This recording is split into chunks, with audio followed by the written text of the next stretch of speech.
Cuando se comparece para dar a conocer un hecho con apariencia de delito, el Ministerio Público está obligado a proteger a la víctima u ofendido del mismo, por lo que normalmente, en casos que involucren violencia de género, debe establecer las medidas de protección en favor de la víctima que dicta el artículo 137 del Código Nacional de Procedimientos Penales.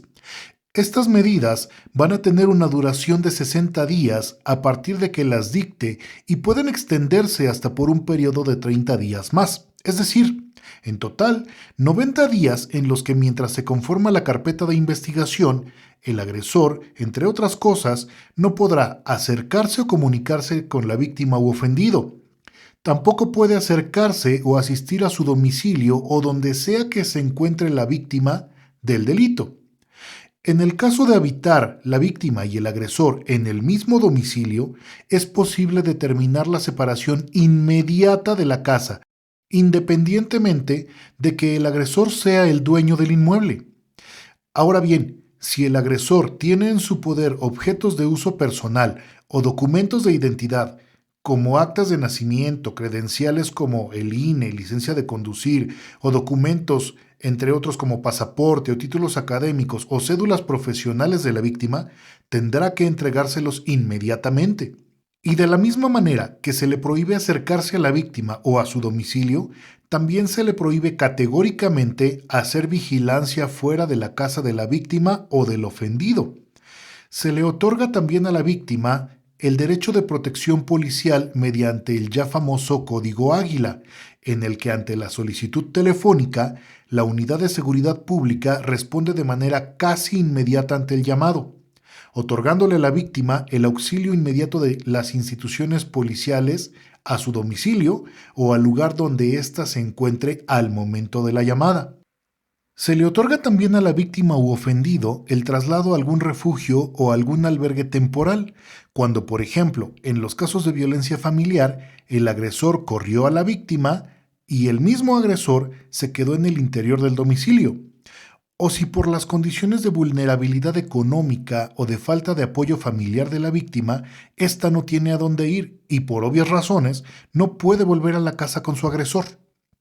También es posible determinar que la víctima reingrese a su domicilio dentro de las medidas de protección, pero antes se debe asegurar la separación del agresor del domicilio.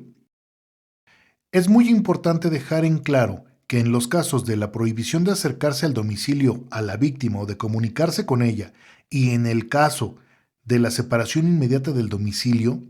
tiene que darse una audiencia en la que el juez de control puede cancelar esas medidas de protección, modificarlas o incluso cancelarlas. Esto mediante la imposición de las medidas cautelares del artículo 155 si es que el juez lo considera necesario. Ahora bien, en el caso de que el agresor viole alguna de las prohibiciones que ya comentamos, por ejemplo, que tenga una medida consistente en no acercarse o comunicarse con la víctima, basta con que ella le dé aviso al Ministerio Público o a la policía para que se imponga una medida de apremio, como por ejemplo la multa o el arresto hasta por 36 horas. Estas medidas de apremio son impuestas por el Ministerio Público o, en su caso, por el juez de control. En el caso de la multa, puede ir desde los 20 hasta los 1,000 días de salario mínimo si es que la impone el Ministerio Público. Esto traducido en pesos mexicanos al día de la emisión de este podcast,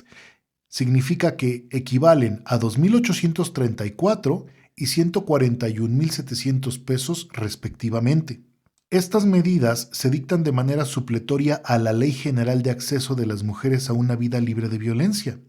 Y en caso de que el agresor regrese los objetos de la víctima o que la víctima haya reingresado al domicilio y se salvaguarde su seguridad, el defensor, el imputado o el propio MP pueden solicitar al juez de control dejar sin efectos la medida de protección. Finalmente, existen también las órdenes de protección de emergencia que establece la Ley de Acceso a las Mujeres a una Vida Libre de Violencia. Estas órdenes se tramitan con el juez y para poder dictarlas, los juzgadores toman en consideración las circunstancias de vulnerabilidad de las víctimas, como por ejemplo su edad, su estado psicoemocional o el apoyo con el que cuenta, ya sea de familiares o de personas cercanas a ella, su estado de salud e incluso sus recursos económicos entre los más importantes. Espero que esta información te sea de ayuda. No olvides compartir, suscríbete al canal si no lo has hecho y nos escuchamos la próxima.